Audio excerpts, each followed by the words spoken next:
Ne kyllä laittaa. Katsotaan kumpi menee video. Kumpi menee kovempaa.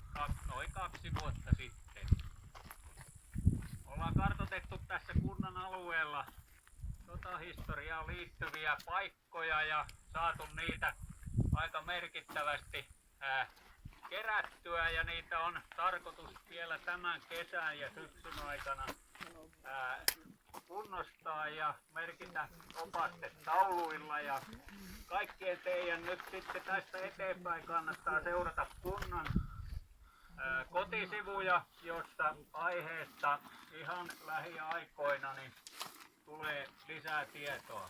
Minkä kunnan? Rautjärven kunnan. Okay. Lyhyesti siitä, mitä tilanne täällä silloin 77-78 vuotta sitten oli. Tämähän on ollut merkittävää aluetta kaiken kaikkiaan etenkin talvisodan päättymisen jälkeen. Kunnassa oli 2630 asukasta suunnilleen, joista 427 asui tuolla rajan toisella puolella.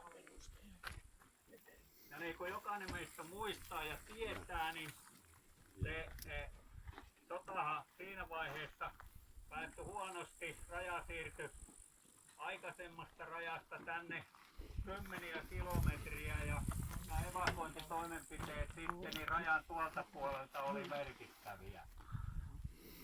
Kaiken kaikkiaan Simpelen kunta menetti noin 1/3 pinta-alastaan talvisodan tappioiden jälkeen. Eli tarkalleen 29 neliökilometriä.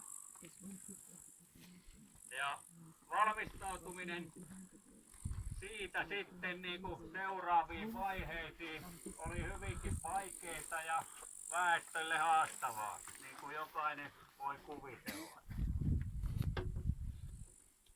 Simpeleen seutu kuului toisen armeijakunnan alueeseen jatkosodan aikana ja pääosa tästä alueen vastuusta kuului 15 divisioonan vastuulle, joka 15 divisioona piti esikuntaa Simpeleen keskustasta tehtaan virkailijakerholla.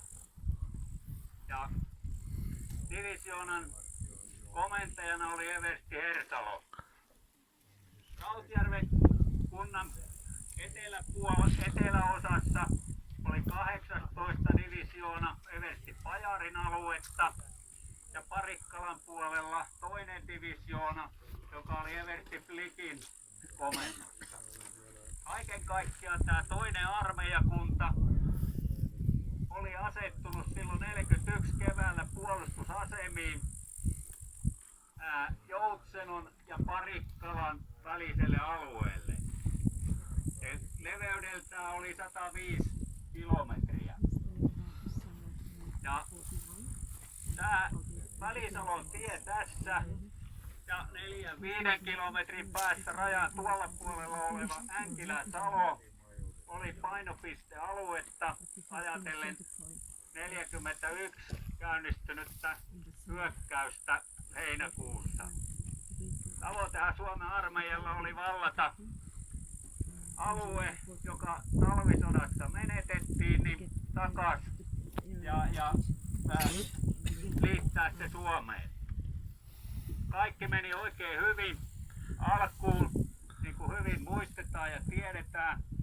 6.12.41 eli itsenäisyyspäivänä Suomen hallitus julisti, kun Suomen armeija oli siinä vaiheessa entisillä rajoilla Venäjän puolella, että Suomen valtion raja siirtyy takaisin sinne entiselle rajalle. Valitettavasti se ei saanut sitten hyvää lopetusta, eikä sitä itse asiassa muut valtiot edes tunnustanut siinä vaiheessa. Simpeleen kunnan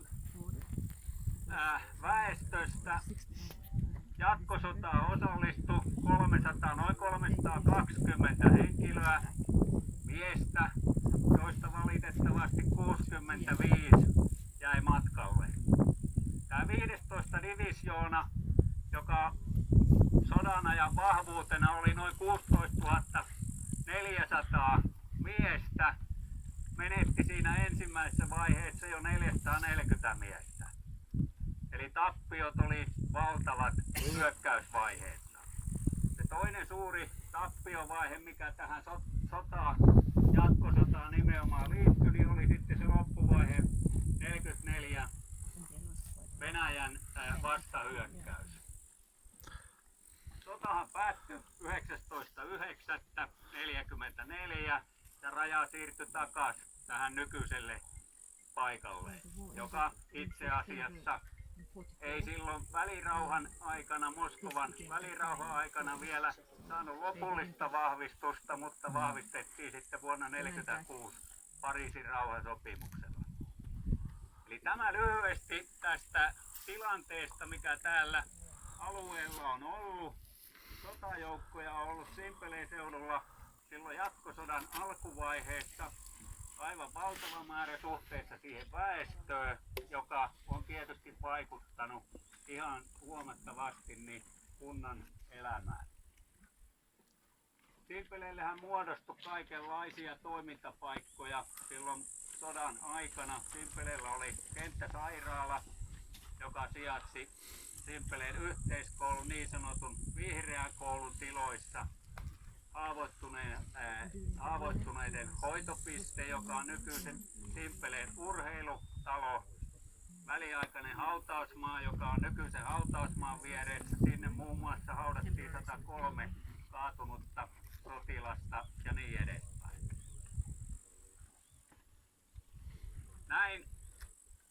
Näillä sanoilla tervetuloa kaikille ja lähdetään tutustumaan Rajavartioston opastuksella rajaan. Kiitoksia.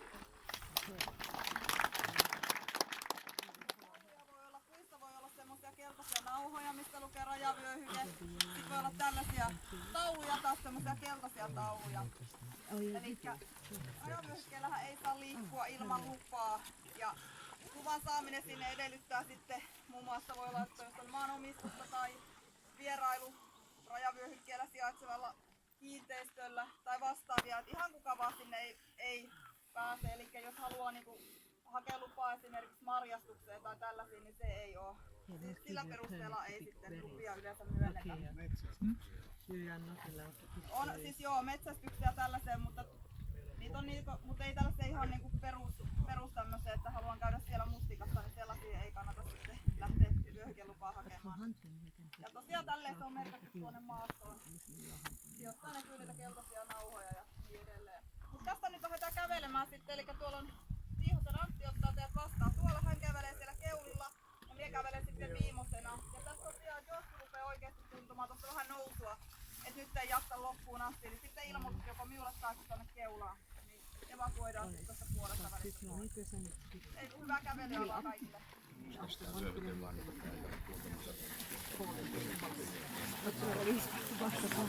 Ja, nyt hajoit.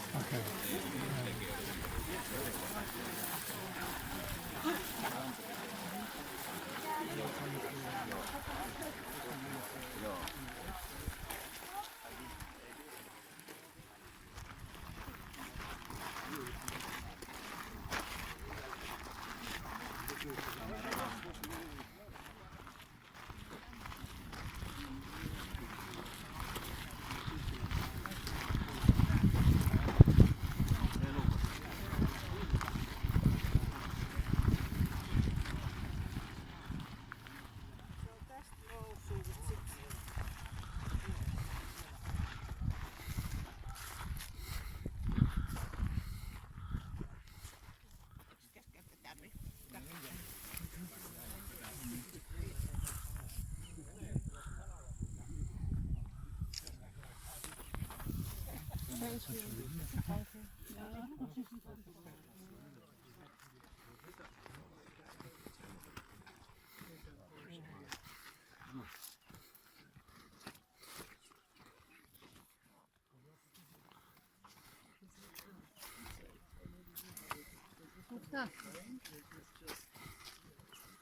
say just from the rain.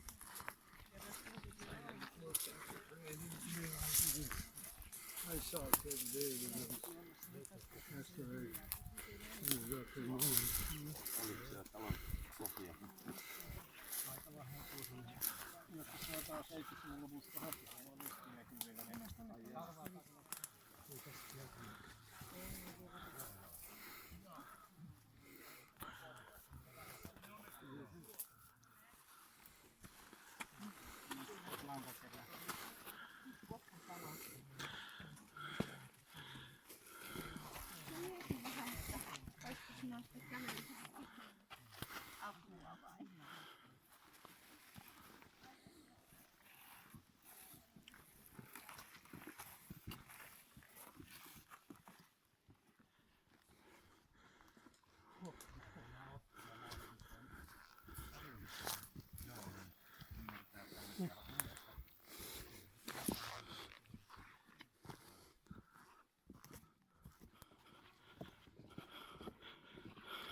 Vieläkö jotain törkkiä?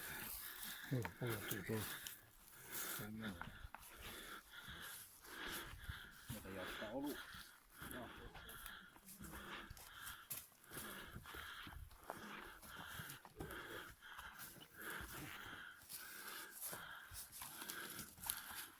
Talven kelkaamista.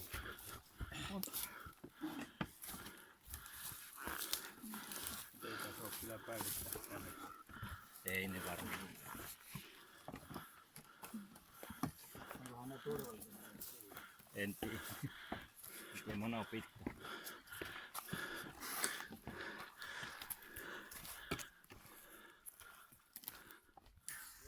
Noniin, hyvä. Siinä taitaa se Myllyksen Pentin saramonttu vissiin ainakin. Joo, niin siitä...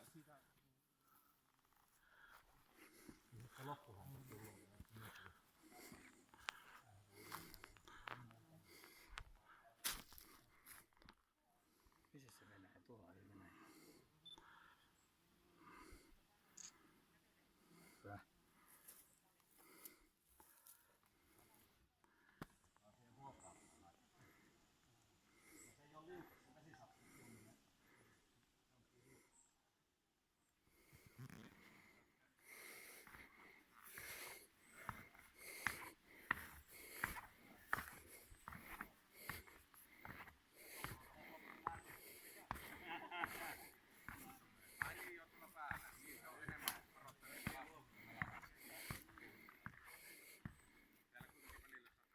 Tähän. Eli viiva on käytännössä tuossa keskellä. 5 metriä suunnilleen aiasta tuohon. Niin siinä mennään rajaviiva, niin meille kuuluu.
Ei oo tullut uutta vettä.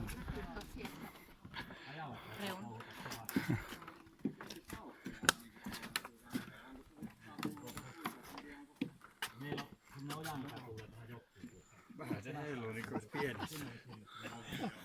Ei ole niinku, tässä on talo humala. Joo.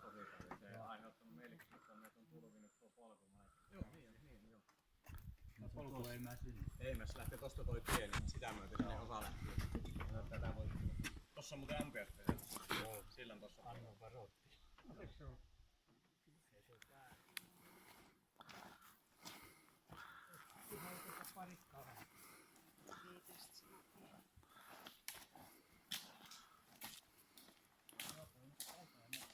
Viepäs vielä sillalle. Ei kun semää.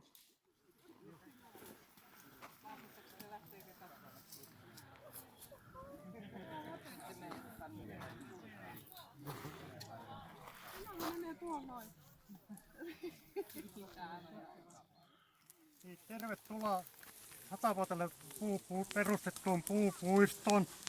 Ensin olen Pertti Terävä, yksi perustajista tässä puupuiston perustajista. Nyt ollaan sellaisella paikalla. Tässä sinivalkoinen rajapaalu näkyy tuonne rantaan.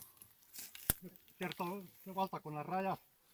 Toiset kolmet näkyy punavihreä rajapaalu 2/49. Sitten tämä oli taistelu Tanner kesällä 41. Tällä alueella oli ikallisten miehet molemmin puolin jokea. Haluttiin tästä sellainen puupuisto, mikä olisi parhaimmillaan, kun Suomi täyttää 150 vuotta. Sitä varten tuonne, kun nämä tolpat on laitettu, siellä on metallikärki maassa, kestopuuta tolppa ja sitten on puun nimi, metallihattu päässä. Tähän muotoon tämä suunnittelu alkoi kesällä 2016. Tässä oli samanlainen metsä kuin tuo nuori metsä tuossa ympärillä hakkuilla. Sitä ajateltiin, että täällä puut on sellaisia tuttuja puita ja sitten hyvin erikoisia puita. Haluttiin tästä sellainen, jos olisi raaville ja lentulle paljon ruokaa ja moni-ilmeinen vähän niin kuin kaikki vuodenajat tuli esille. Ja nyt täällä on 58 lajia puita. Tuonne purolta kun tullaan yli 140 puuta, jotka on hyvin moni-ilmeinen. Sitten täällä on erikoisuuksiakin.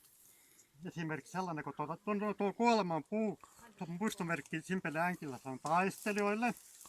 Ja sitten halusin tänne keväällä tämä muistuttaa niin kirsikkapuisto. Täällä on pilvikirsikkaa 22 kappaletta. Sitten on muita sellaisia erikoisuuksia kuin Mäntsälän pallokuusi, mikä joutui ilkivallan kohteeksi 2012 kesällä. Ja siinä jatkuu elämä. Täällä on varten, tai en tiedä millä systeemissä on kuitenkin siitä tehty puu, jatkaa elämää täällä. Niitä on muutama kappale tehty Suomeen. Vielä? No sitten olen metsähoitoa tehnyt. Ensi vuonna tulee 60 vuotta. Sitä varten olen tilannut 2 sellaista havua, mitä ei ole missään päin muualla Suomessa. On mitto tilattu ohjeen mukaan tehty. No sitten monta kertaa kysytty, miksi Katrivalan ruusu on tässä. Se on suomalaiselle kulttuurille. Ja sitten otettu huomioon, että Katrivalan runot on monet hyvin synkkiä. Se on sillä perusteella valittu tänne. No sitten tuosta edessä olevaan ranta-alueen jätetty hyönteisille ja linnuille, jos siinä on jätetty, siinä on muuta kuin vesakko raivattu pois ja laitettu linnunpönttöjä. Sitten ehkä kaikkein tärkeimpää asiaa mennään, mitä täällä voidaan. Edessä oleva Hiitolan joki on Laatokanlohen kutujoki, josta voi kannalta havaita kutupuissa Laatokanlohen syksyllä. Nyt olisi ensiarvoisen tärkeää, että saataisiin nämä kosket ennallistettua. Siinä olisi tehtävää, jos Laatokanlohi pääsisi latvavesille. Ennenhän tukki ui latvavesiltä Laatokalle, nyt olisi vastavierailun aika näille Laatokan lohelle. Nyt sunnuntaina keskustelin tästä Laatokan lohesta ja tästä oikeusministeri Antti Häkkäsen kanssa ja hänen seuraavansa kanssa. Se oli hyvin kiinnostunut. Häneltä on ollut muuten uusi asia, koko Laatokan lohi. Hän ottaa tämän esille. Esitin niin, että siinä on niin työsarka nykyiselle hallitukselle, tulevalle hallitukselle, edistää Laatokan lohen pääsyä latovavesille. Tämä on tärkeää niin matkailun kannalta esimerkiksi ja ei pelkästään tämä kunnalle, vaan koko seutukunnalle. Siinä tosiaan ottaa Antti Häkkänen yhteyttä tähän maakuntajohtaja Matti Veijalaiselle. No sitten tästä vielä sen verran, tästä puupuistosta on tehty omat sivut. Sillä on tähän mennessä käynyt noin 1000 kävijää. 4 maanosassa, erikoisin paikka on Peru. Sitten tehtiin kuvakirja tästä viime kesänä. 6 kappaletta, ensimmäinen kappale toimitti tasavallan presidentti. Tällä Metsäradio on kuunneltu jälkikäteen yli 300 kertaa. Tällä. No nyt tää vaan hyvin lyhyesti esittelee tää jo.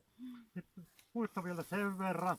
Täällä on Mäntsälä pallokut, puhetta. Sitten täällä missä on terävän sellainen hommara kukki. Sitä varten tänne on istettu Amerikan taikapähkinä, mikä on tuossa. Niitä 2 kappaletta. On istettu Pelania rampille. Sekin pitää otettu täällä huomioon. Se on mitään huumorikukka se. Ja sitten lopuksi Katrivalan runo. En ole lipun kantaja, en Kotkan sydäminen tien näyttäjä. Matkalla aamun maahan. Olen virran partalla paju, jonka lävitse tuulet huoltavat. Josta maailman kapinallinen henki taittaa yksinkertaisen pillin hoittaessaan sävelmän pyrskyä, tuskaa, rakkautta hieman aamun sarasta.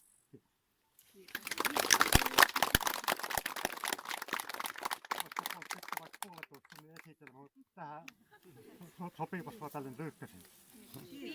Kiitos. Onko tämä muuten rajavyöhykkeellä? On rajavyöhykkeellä. Ei tänne ei saa tulla niinku muuten. Se vaatii erikoisluvan ja